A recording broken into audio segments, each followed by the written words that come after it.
Yo yo yo! Salut les turfeuses, salut les turfeurs! Bienvenue pour un nouveau pronostic de Benoît Requin! Merci pour vos likes, pour vos commentaires. N'hésitez pas à vous abonner pour recevoir tous mes pronostics tous les jours et pour accéder à tous mes tickets pour la course du Quintet.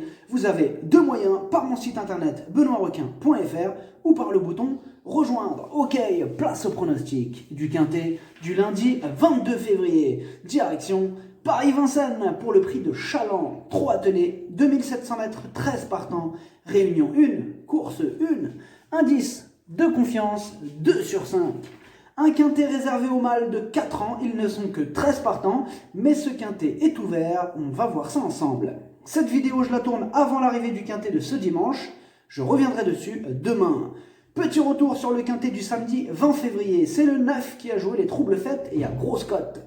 Pour les membres de mon site internet benoîtrequin.fr et les membres Yo-Yo Total VIP, ce mois de février monte à 15 632 € de gains et au total depuis le mois d'octobre, on a atteint 80 881 € de gains, bientôt les 100 000 €. Vous avez deux moyens pour récupérer mes tickets pour la course du Quintet, par mon site internet benoîtrequin.fr ou par le niveau Yo-Yo Total VIP en passant par le bouton rejoindre.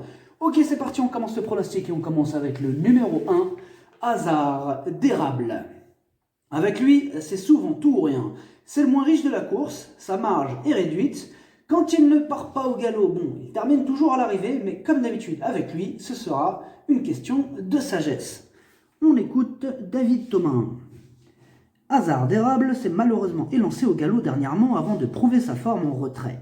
Ses tentatives précédentes étaient bonnes. Cette course n'était pas à son programme, mais comme ils ne sont pas nombreux, nous tentons l'aventure. Il n'est donc pas spécialement affûté, le lot est bien composé, mais comme il possède de bons moyens, il peut terminer dans le quintet. Le numéro 2, Helium. Il passe un test à ce niveau, ce sera son premier quintet. Il n'a pas de marge, d'autres chevaux passeront en priorité. On écoute Guillermo Roig Balaguer. Helium tarde à retrouver son meilleur niveau après avoir été arrêté pendant de nombreux mois à la suite d'une blessure. Il progresse gentiment, mais dans ce quintet, il risque de ne pas être encore suffisamment affûté pour disputer l'arrivée. S'il parvient à s'emparer d'une 7e ou 6e place, alors il aura rempli son contrat, il sera déféré des postérieurs, ce qui ne le transformera pas. Le numéro 3, Hello de Ligny. Il est ultra régulier, il fait toutes ses courses, que ce soit au trot monté ou à l'attelé. Piloté par Mathieu Abrivard et déféré des 4 pour la première fois de sa vie, il s'annonce redoutable. On écoute Yannick Henry. Hello de Ligny a de gros moyens. Ses dernières sorties au trot monté et à Vincennes sont excellentes. À l'attelage, il manquait de maniabilité, mais son passage sous la selle semble lui avoir été bénéfique. Il apprécie les 2700 mètres de la grande piste. Dur à l'effort, il sera également déféré des 4 pieds, ce qui va le servir. S'il ne commet pas de bêtises, il est capable de se mettre en valeur. Le numéro 4, Hero Winner, entraîné et piloté par Jean-Michel Bazir. Bon, il manque de régularité ces derniers temps. Il avait pourtant prouvé sa qualité en terminant 3e d'un groupe 3 en début de carrière. S'il montre son vrai visage, il peut faire mal. On écoute Jean-Michel Bazir. Hero Winner s'est montré décevant comme lors de ses sorties précédentes, le dernier coup alors que je comptais le voir s'imposer. Finalement, il n'a connu que quelques fortunes diverses cet hiver. Ces derniers jours, j'ai pris l'initiative de le travailler plus dur. J'espère que cela portera ses fruits et qu'il va montrer un tout autre visage. Le numéro 5, Hop for Quick. Il a le défaut de ne pas répéter ses bonnes sorties. Il reste d'ailleurs sur un échec radical et sur ce même parcours. Mais cette fois-ci, Gabriel Gelormini s'installe au sulky. Il va tenter de remettre les pendules à l'heure. On écoute Mike Esper. Hop for Quick avait bien tenu sa partie fin janvier sans avoir eu un parcours à son avantage. Ensuite, il a trop tiré à l'arrière-garde et n'a pas rivalisé. Je vais lui changer son embouchure. Il est vraiment très bien au travail. Il vaut mieux que ses derniers résultats. J'en attends une place à l'arrivée. Le numéro 6, Hugo Speed. Il vient de remarquablement terminer le jour de sa rentrée. Des progrès sont attendus sur cette sortie. Il est en retard de gain et confié à Franck Nivard. Il a une belle carte à jouer. On écoute Philippe Billard. Hugo Speed a connu des problèmes de santé en 2020, mais son précédent entraîneur l'appréciait beaucoup. Il n'avait qu'une petite requalif avant de faire sa rentrée il y a 2 semaines. Il a eu un très bon comportement à la 2e place. Il est sur la montante, je le défère des 4 pieds, il a ma confiance pour disputer les premières places. Le numéro 7, Eden Lila. Il a déjà fait ses preuves à ce niveau de compétition, mais il reste sur 2 échecs consécutifs. Il sera cette fois-ci déféré des 4, mais il va devoir nous montrer un tout autre visage pour espérer intégrer la combinaison gagnante. On écoute Franck Hahn. Eden Lila reste sur une sortie qui lui était nécessaire. Ce prix d'Arras n'est pas forcément un objectif, mais une place reste dans ses cordes. Pieds nus, il sera avantagé. L'allongement de la distance va jouer en sa faveur. Il est plus tenace que véloce. Il faut savoir qu'il a un beau programme à venir. Il sera revu prochainement au trot monté, spécialité dans laquelle il n'aura aucun mal pour se distinguer. Le numéro 8, Hic du Mouchel, entraîné par le tartarin Franck Leblanc et piloté par le talentueux Éric Raffin, il a le défaut de partir au galop de temps en temps, mais quand il reste au trot, il termine à tous les coups à l'arrivée. Encore une fois avec Hic du Mouchel, ce sera tout ou rien. On écoute Franck Leblanc. Hic du Mouchel était un peu fatigué lors de sa 3e place le mois dernier sur la petite piste, après avoir enchaîné les courses. Depuis, il a repris de la fraîcheur et va se présenter cette fois dans de meilleures conditions. Il sera plus à son affaire sur la grande piste car ce n'est pas un grand vireur, il peut encore accrocher une place. Le numéro 9, Historien de l'art. En 12 courses, il ne compte que 3 faux pas. Et l'on peut dire du coup qu'il est plutôt régulier dans l'ensemble, même si sa dernière sortie s'est soldée par une disqualification. Déféré des 4, piloté par Johan Le Bourgeois, attention à lui.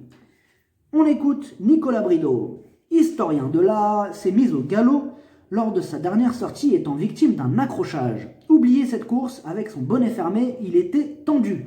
Il a cependant eu un bon comportement en retrait. C'est un poulain que j'aime bien. Il ne demande qu'à vieillir. Il n'a pas été revu depuis, mais à l'entraînement, il n'a pas l'air mal du tout.